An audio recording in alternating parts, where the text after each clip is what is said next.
Assalamualaikum warahmatullahi wabarakatuh. Kami dari kelompok 2 akan mempresentasikan hasil PPT kami yang berjudul Proses Vulkanisme dan Pengaruhnya Terhadap Kehidupan. Perkenalkan, nama saya Yunan Hasan Basri. Saya Restuya Sarani. Saya Frida Turjana. Saya Novita Maria. Saya Lima Zadi.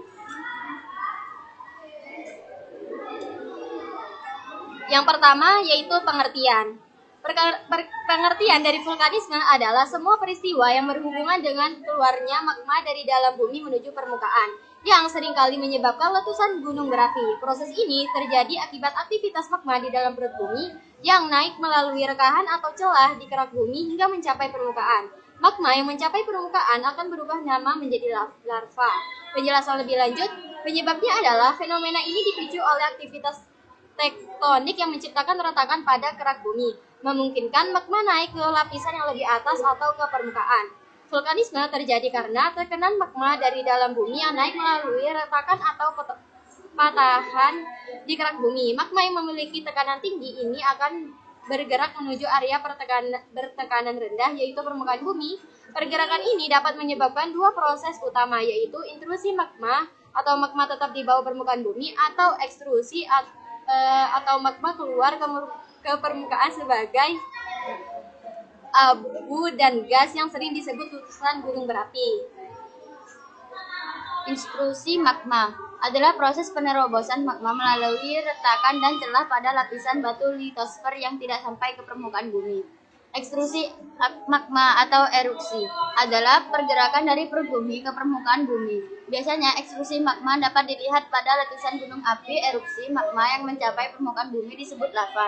Tipe-tipe gunung api: 1. Gunung api kerucut atau strato. 2. Gunung api maar. 3. Gunung api perisai. Tipe-tipe letusan gunung api salah satunya adalah 1. Tipe Saint Vincent, 2. Tipe Merapi, 3. Tipe Hawaii. 4. Gejala pasca vulkanik. Peristiwa vulkanik menciptakan gejala-gejala yang dapat dilihat setelah terjadinya gunung meletus, erupsi, yang disebut gejala pasca vulkanik. Tanda-tanda yang timbul setelah peristiwa vulkanisme salah satunya adalah munculnya sumber air panas yang mengandung belerang. Persebaran gunung api di Indonesia. Pada umumnya, kita bisa menemukan suatu gunung di daerah-daerah tertentu, misalnya jalur pegunungan tengah samudra, dengan di titik-titik panas permukaan bumi tempat magma keluar, baik di benua maupun di samudra. Indonesia terletak di ujung pertemuan tiga lempeng bumi, yaitu lempeng Indo dan Australia yang bergerak ke arah utara, lempeng Eurasia yang bergerak ke selatan, dan lempeng Pasifik yang bergerak ke arah barat. Di Indonesia ada sekitar 127 gunung aktif atau sekitar 13% dari jumlah gunung aktif di dunia. Idealnya, satu gunung api diamati oleh satu peneliti, seperti Jepang. 127 gunung api 127 gunung api tersebut kebanyakan tersebar di Pulau Sumatera, Jawa, dan wilayah Indonesia Timur. Besar dari letusan gunung berapi bisa diprediksi baik prediksi jangka pendek atau jangka panjang. Diprediksi jangka pendek bermanfaat untuk meminimalisir risiko berencana atau letusan terjadi. Adapun prediksi jangka panjang berguna untuk menghitung indeks letusan gunung api atau volcanic activity index, atau bisa disebut VAI, yang bisa memprediksi waktu tidur gunung api hingga perkiraan waktu meletus. 6 dampak vulkanisme terhadap kehidupan di bumi. Dampak positif: 1. Proses vulkanisme pada gunung api di Indonesia bermanfaat bagi lahan pertanian karena abu vulkanik akibat letusan gunung berapi membuat tanah menjadi subur.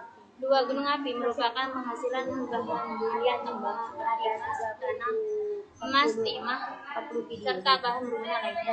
3. Bentuk hasil proses vulkanik dapat dijadikan wisata alam di sehari-hari.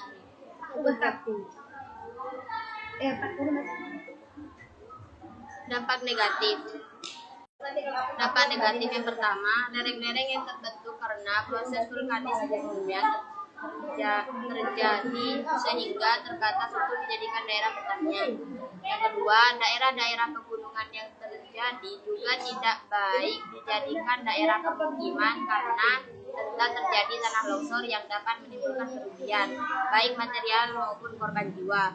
Yang ketiga, gempa bumi dan letusan gunung api dapat menelan korban jiwa, membahayakan kesehatan masyarakat, serta menimbulkan kerugian material bagi penduduk setempat.